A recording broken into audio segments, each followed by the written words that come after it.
Трамп, война очень близка к завершению.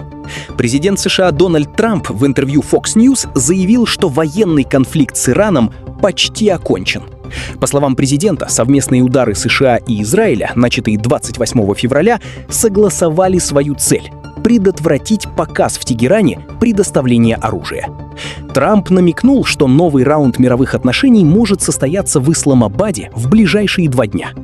«Если бы я этого не сделал, вам пришлось бы называть всех там «сэр», — добавил американский лидер в своей характерной манере.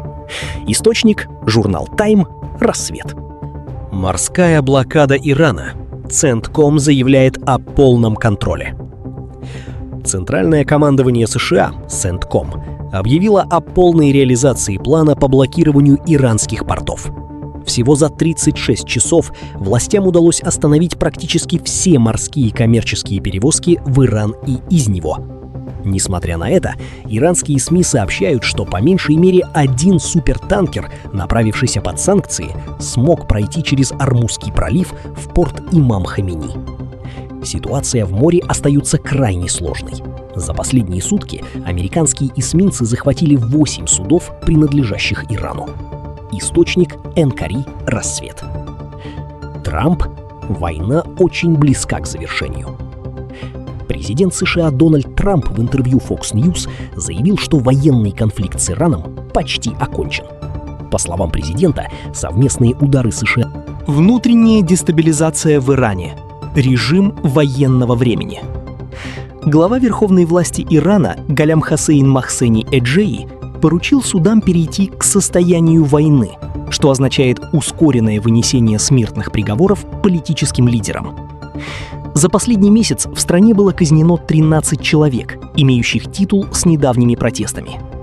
В Тегеране это называют попыткой подавить волну народного гнева, возникшую после массированных ударов коалиции и ухудшения ситуации в здравоохранении. Источник — НКРИ. Ливан под ударом. Израиль продолжает операцию. Несмотря на постоянное продолжение огня между США и Ираном, Израиль заявляет, что не имеет никакого отношения к смерти. Массированные налеты авиации на объекты Хизбаллы в Ливанисе продолжаются. ООН характеризует ситуацию как критическую, называя происходящее ковровыми бомбардировками. Гуманитарные миссии не могут получить доступ к пострадавшим районам, а жертвы среди гражданского населения продолжают расти. Источник — новости ООН. Экономический шок. 11 стран просят о помощи. Министры финансов 11-й страны обратились к МВФ и Всемирному банку с учетом чрезвычайной поддержки. Причиной стал глобальный дефицит ресурсов. Блокада Ормузского пролива привела к нехватке не только нефти, но и удобрений, а также гелия, что уже ударило по сельскому хозяйству и медицине.